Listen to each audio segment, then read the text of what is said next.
29, 28, c'est bon. Salut les internautes, c'est moi Yannick. Cette fois-ci, je viens vous présenter une deck tech moderne. Le deck que je vous présente aujourd'hui, c'est Grixis Death Shadow. Donc on va voir le principe avec vous.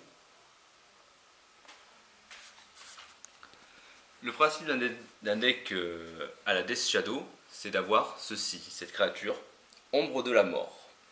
Pour 1 mana, une 13-13 qui va gagner -X, X étant le nombre de points de vie que vous avez. Donc en gros, si vous êtes à 20 PV, vous la mettez, elle gagne -20 direct. Donc vous l'aurez compris, l'idée c'est de perdre le maximum de points de vie afin d'en faire une maximum. En gros, on va essayer souvent d'être à 10-8 points de vie au cours de la partie. Alors, voici le corps des créatures. Donc, les autres créatures qui le composent sont les Tassigures et les Brodois de Gurmarg, qui sont des grosses créatures en termes de coût de mana, mais avec le delve, c'est-à-dire que si vous envoyez énormément de cartes au cimetière, ça peut ne coûter qu'un seul mana. Donc, Tassigure, qui peut être à la limite être amené tour 2, on verra tout de suite après, et le Gurmarg qui souvent est là tour 3, voire même des fois tour 2 sur une sortie très explosive.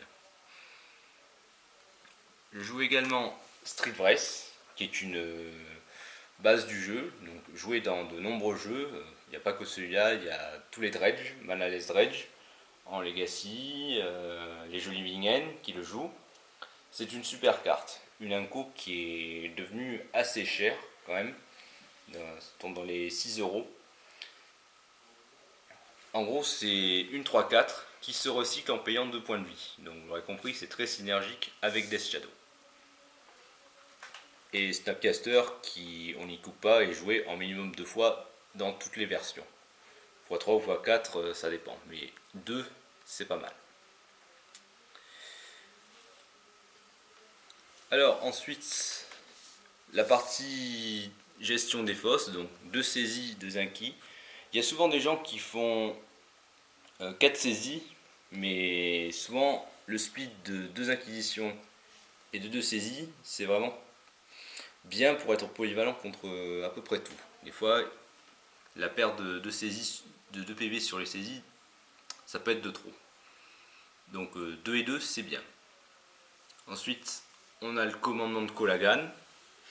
Il y en a des versions qui en jouent 2. Alors, on peut faire vraiment des trucs très bien avec, notamment remonter des Death Shadow, remonter des Tassigures, des Gurmarg, et sous Snapcaster, ça va être bien parce que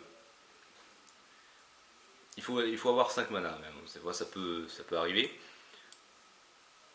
On joue le Snapcaster en flash, on cible le Colagan, le Snapcaster meurt sur un bloc ou une éventuelle anti-bête, et jusqu'à la fin du tour, comme on peut jouer le Colagan, on peut remonter le Snapcaster et faire un autre effet, qui est soit de défausser 2 points, de remonter une bête. C'est vraiment super.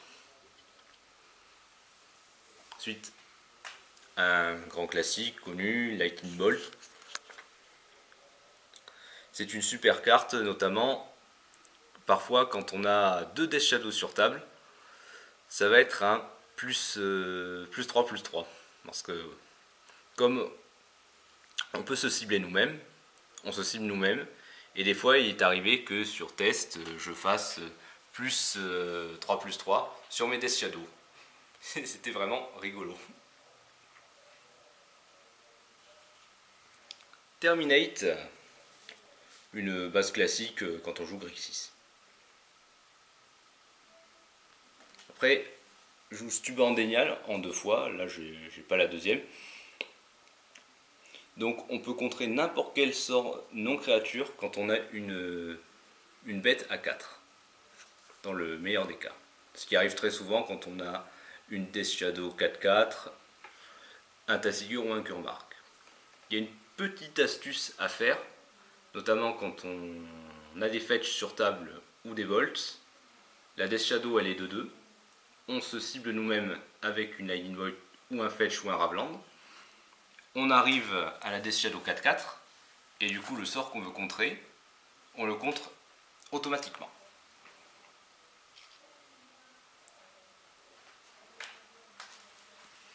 Donc après, je joue Serum Vision, qui est classique, hein, on n'y coupe pas. On pioche et on peut arriver à entrevoir les 2 prochains tours. Souvent, ce qui est bien avec ce jeu, c'est quand on joue des Street Race, on va piocher et on va réussir à entrevoir ce qu'on pioche dans les prochains tours. Donc, je vous le disais, avec Street Race, on cycle et on perd 2 points de vie, et on pioche une des 2 cartes qu'on veut avoir. Et du coup, c'est pas mal. Cette carte-là, c'est Écœurage de pensée, qui est joué aussi dans toutes les versions, en 4 exemplaires, pour faire grossir le delve avec les Tassigur et les Gurmarg.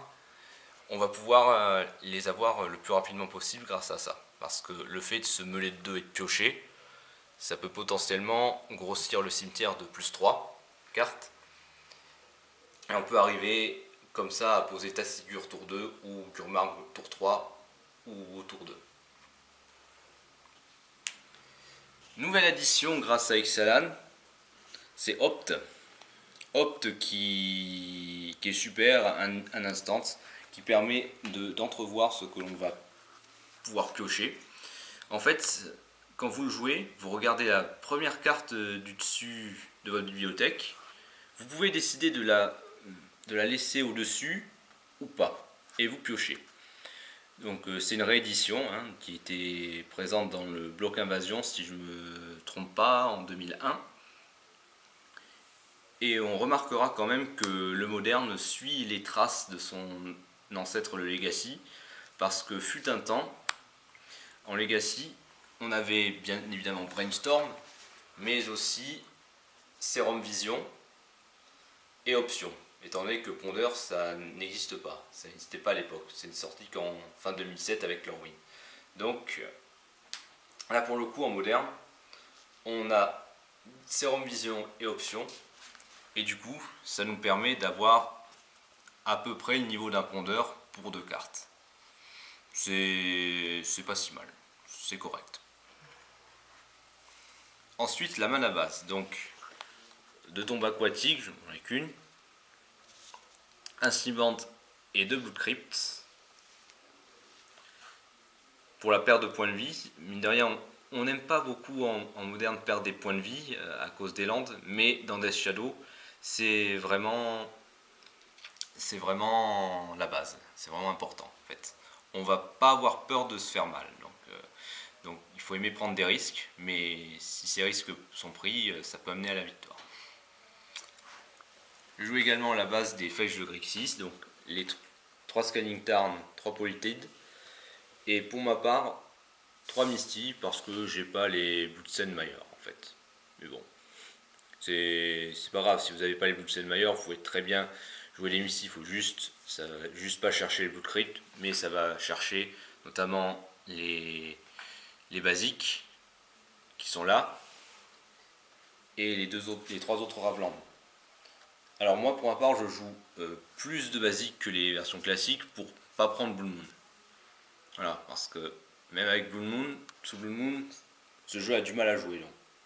Si on arrive à fetcher les basiques, donc les 2 marais et les 2 îles, sous Blue Moon on perd rien. Voilà. A noter également que, je vous le redis, la trick qu'il y a à faire avec Death Shadow et les fetch, c'est que quand on est presque sur le point de tuer l'adversaire, donc il manque 2-3 points, c'est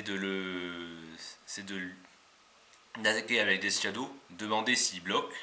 S'il bloque pas, on fetch et on se perd 2 avec un Ravland et ça fait un bonus de +3/+3, un peu comme avec une croissance gigantesque ou une force brute. Vous voyez le truc. Voilà pour le main deck, je pense qu'il est calé. Ouais. Il n'y a rien d'autre à dire. Et maintenant, on va passer au side et en même temps on va parler des match-up. Contraintes de base pour gérer à peu près tous les jeux qui jouent pas sur les créatures. Compléter des negates pour gérer les jeux combos, c'est surtout contre les jeux combos. On renforce le match-up grâce à ça. Le contreflux qui sert également pour gérer d'autres menaces, c'est un contresort incontrable. Donc même vous allez pouvoir contrer un cryptique sans possibilité d'être contré par derrière. Pour les jeux qui jouent sur des Lingering Soul, des tokens, des elfes, tout ça, incantatrice d'Izzet, ça va être bien parce que ça va pouvoir flinguer tous les tokens de Lingering Soul d'un seul coup. Tous les elfes de la noire, les druidesses de l'héritage, les birds, les nobles hiérarques en plusieurs exemplaires. Je joue ceci. Bon, c'est 4 mana, c'est le seul spell cher que je joue en side, ou même dans le main deck. En fait, ça sert principalement contre un match-up que j'apprécie pas trop sur le long terme, Valakut. Pour avoir énormément joué ce jeu, si le Valakut il arrive à passer les premiers tours, sur le long terme il va prendre trop d'avance et je vais perdre le fil. Donc je préfère avoir ça pour lui casser son Valakut. Et pour le coup, Scale Shift, ça sert plus à rien. Et on pourra toujours tenter de contrer les titans primitifs avec ça. Ou avec ça, botte dédaigneuse, qui permet de contrer n'importe quel sort à 4 mana ou plus. Donc, titan primitif, c'est une de nos cibles. Alors, pour gérer le match-up Affinity, il y a ça. Et ça potentiellement, et ça aussi.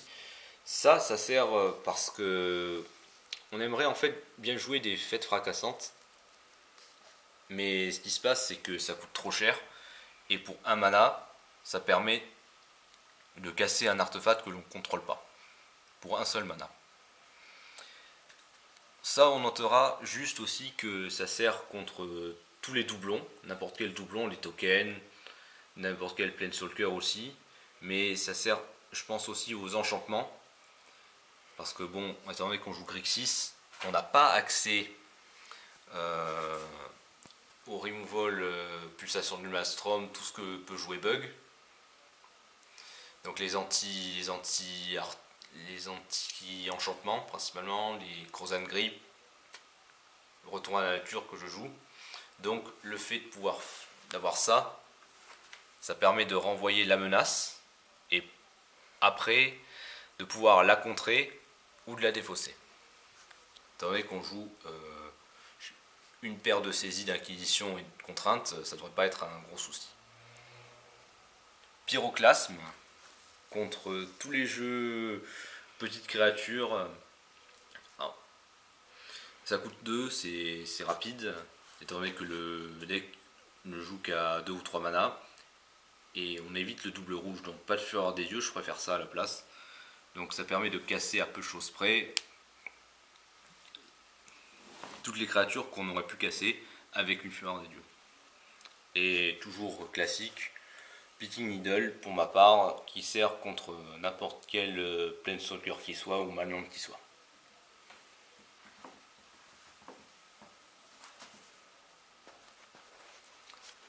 Voilà, donc c'était la présentation de mon Grixis Death Shadow moderne.